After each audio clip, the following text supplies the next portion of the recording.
Bersama saya Johan di Jurnal Trading ID. Jadi pada kesempatan video kali ini kita akan membahas kembali untuk update dari minor pair ya.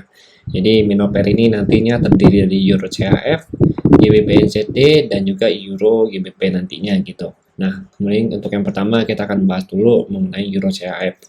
Nah, untuk si Euro CHF ini kan dia ada di time frame 4 jam. Ya, kalau kita perhatikan si harganya ini baru saja keluar dari channeling downtrendnya dia yang kurang lebih dibuat dari tanggal, kalau kita perhatikan di sini dia mulai downtrend itu di tanggal 3 April, kemudian dia breakoutnya itu di tanggal 26 April kemarin gitu. Nah, ini disebut breakout karena dia berhasil break dari high yang sebelumnya gitu. Nah, ini kan high yang sebelumnya nih. Kenapa disebut high yang sebelumnya? Karena ini swing low-nya dia, swing low di break lagi. Nah, ini swing low di break lagi gitu. Jadi ini disebut sebagai swing high yang terakhir yang ada di sini gitu. Oke, kemudian kita lanjut. Ini artinya dia ada chots ya, atau perubahan struktur harga, tapi belum ada bosnya. Nah, bosnya itu nanti begitu dia bisa break dari sini, dari 98.788 ya, atau 9.000 atau 9878 gitu. Nah, untuk saat ini, kalau kita mau ukur pakai Fibo retracement ya, untuk si Euro CHF-nya ini, kita akan menemukan area golden ratio-nya itu kurang lebih di harga 9818 ya sampai 9830 gitu. Jadi ini kalau kita perhatikan dia juga bertepatan dengan pullback-nya dia ya, itu bertepatan dengan area golden ratio si Euro CHF ini sendiri gitu. Oke, kita lanjut. Berarti the next target dia adalah ya dari sini itu masih sama. Kita masih harus perhatikan lagi adalah di level harga ini. Ini range harganya. Kurang lebih range harga kotak kuning ini itu di sekitaran 32 pip. Karena ini area sideways dia, ya ini yang dinamakan dengan base ini ya. Jadi dia terjadi drop, base drop ya di sini. Oke, kemudian ini kalau kita lihat memang potensi untuk di break karena posisinya itu adalah strukturnya udah berganti. Artinya di sini ada perubahan struktur harga. Yang tadinya dari downtrend menjadi uptrend gitu. Nah, cuman di sini masih belum ada konfirmasi yang cukup kuat. Jadi kalian kalau mau masuk buy di Euro CHF ini lebih baik kalian tunggu lagi. Ya, harga retest lagi di sini ke golden ratio-nya dia, nanti dia potensi untuk jadi double bottom, baru dia lanjut untuk naik ke atas gitu. Jadi kalau kalian mau mampir buy di daerah sini langsung di Fibo 23.6 itu agak riskan. Ini yang agak medium risk. Kalau yang mau lebih low risk-nya itu adalah ketika kalian bisa ambil buy di sini. Nah, ini low risk-nya. Ini kurang lebih di harga 97.79 sampai 97.93 gitu. Oke, itu saran dari saya. Tapi kalau misalnya kita mau looking for sell, berarti kita harus tunggu harga break dari 9784 ini gitu. 9784 ini kita ambil sell ya begitu dia break dengan target harga kurang lebih di level supportnya itu di 9742 ya, 9742, kemudian sampai ke harga 161.8 itu di sini. Di 9718 sampai 9691. Nah, nanti ini juga bertepatan dengan area support dia. Yang terakhir disentuh itu kurang lebih pada tanggal 13 Maret sama tanggal 15 Maret 2023 kemarin gitu. Oke. Jadi itu untuk Euro CHF. Kemudian kita akan lanjut ke GBP NZD. Nah, kalau untuk GBP NZD sendiri secara struktur harga ya mau kita perhatikan dari daily ataupun 4 jam itu masih uptrend. Tapi dari daily sendiri dia belum ada koreksi yang cukup signifikan nih. Artinya ya posisi harganya ini masih uptrend, masih membuat satu trend, dia belum ada koreksi turunnya dia untuk lanjut naik ke atas lagi gitu.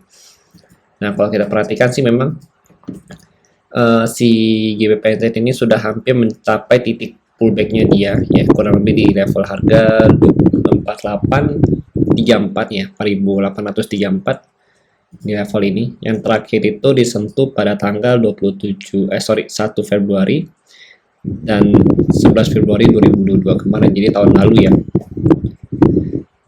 Nah, dia sudah hampir mencapai titik ini. Jadi kalau titik ini dicapai, kemungkinan besar sih kalau kita lihat dari histori harga yang ada itu dia pullback dulu ya, pullback dulu, kemungkinan besar dia pullbacknya ya, ini kan dia udah short juga ya kan.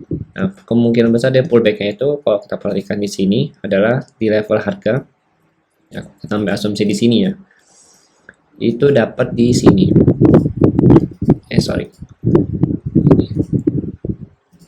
di 9468 sampai 9662 gitu, kurang lebih di sini. Itu hitungannya adalah cukup besar kalau untuk daily-nya itu ya.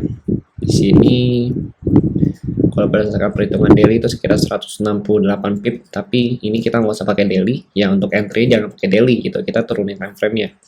Cuman nanti target koreksinya dia begitu dia sudah nyentuh di 4834 ya, itu ke sini kurang lebih ke angka Fibo Golden Ratio-nya si Fibonacci ini sendiri. Tapi kan untuk saat ini harganya masih di sini nih, di level harga 36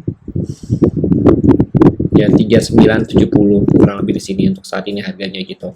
Jadi masih belum mencapai level yang kita bahas tadi gitu. Nah, tapi kalau misalkan dia mencapai level tersebut tadi kurang lebih di sini untuk titik pullback-nya si daily-nya itu sendiri, artinya daily-nya ini membuat swing low-nya kurang lebih nanti di sini. Di harga kotak kuning ini ya. Oke, kemudian kita lanjut lagi. Kita bahas di 4 jam. Ya, kalau di 4 jam sendiri sih dia lagi buat base ya di sini. Base-nya itu dia sideways dengan range harga 28.000 2820 sampai 3.626 gitu. Jadi ini adalah area base-nya dia.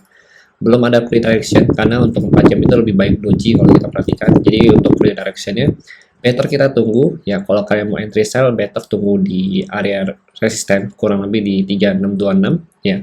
Atau lebih baiknya itu ini high risk sih, tapi kalau untuk yang lebih low risk kalian bisa tunggu di 4812 ini untuk sell gitu. Kalau untuk konfirmasi sell lebih kuat, pastikan dia bisa break dari low yang ini di 2820 gitu, dengan target harga nantinya ke sini yang pertama ya di 1495 sampai tendanya ke sini.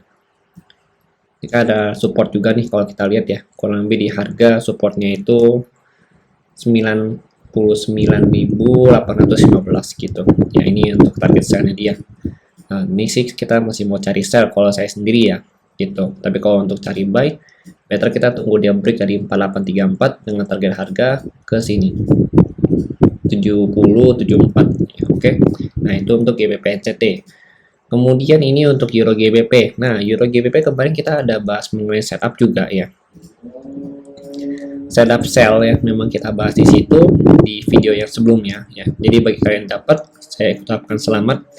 Dan untuk saat ini sih kalau kita mau perhatikan ya untuk si Euro GBP sendiri, kalau kalian lagi mau hold sell ya, itu kalian harus perhatikan support yang saat ini gitu. Memang support ini cukup kuat. Oke, di sini cukup kuat. Nah, ini kalau dia belum bisa break, berarti dia lanjut naik lagi untuk retest kurang lebih ke harga nih. Ya baru dia lanjut turun. Nah, nanti retestnya di sini. Karena ini ada order blocknya dia juga. Kurang lebih di harga 88.217 ya sampai 88.347 gitu. Ini bisa jadi sell zone lagi ya, tapi kalau untuk kalian mau ambil yang low risk itu bisa ambil di 8853 sampai 8866 lagi di sini. Kurang lebih ya. Nah, ini sell zone high risk, ini sell zone low risk-nya dia. Kalau untuk buy zone sendiri, saya sih lihat untuk buy zone ya, ini bisa jadi buy zone juga, cuma ini masih lebih high risk.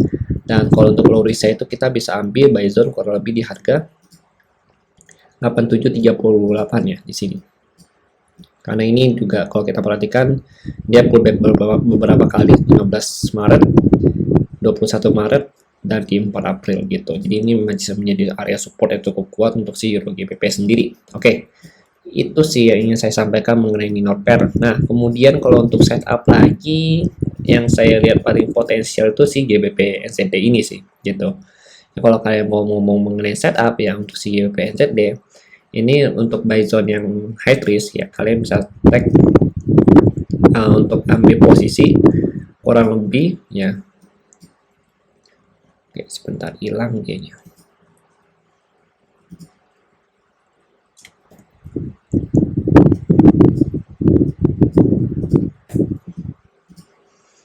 Nah, kalau kalian mau ambil posisi, better tunggu di atas ini ya dengan stop loss kurang lebih di level harga 50 pip sampai 60 pip, pastinya kita taruh stop loss di atas height yang sebelumnya di sini ya kan. Gitu, ini untuk yang height risk-nya. Kemudian target kita ada di bagian sini, di bagian bawah ya. Jadi kurang lebih 57 pip sampai 60 pip. Kita pakai sini 500 gitu. Nah, sedangkan kalau untuk yang memang untuk low risk-nya dia, ya kalau kalian mau lihat, itu kalau di sini. Nah, ini untuk low risk-nya dia dengan target harga di sini. Jadi, perbandingan resiko juga lebih kecil gitu. Ambil ini 60 juga. Nah, di sini gitu, ini untuk yang high risk, ini untuk yang low risk di 4834. Kalau saya sih lebih rekomend yang ini gitu, karena memang ini potensinya lebih besar untuk dia pullback ke bawah ketimbang yang ini. Kalau ini masih potensi di break, soalnya pergerakannya itu masih sideways ya. Saya bilang di sini dia doji gitu, jadi memang kurang recommended. Lebih recommended yang atas ini gitu. Oke, jadi itu untuk setup GBP NZT. Oke, nanti kita akan bahas lagi lebih lanjut di next video ya. Terima kasih dan sampai jumpa pada video berikutnya.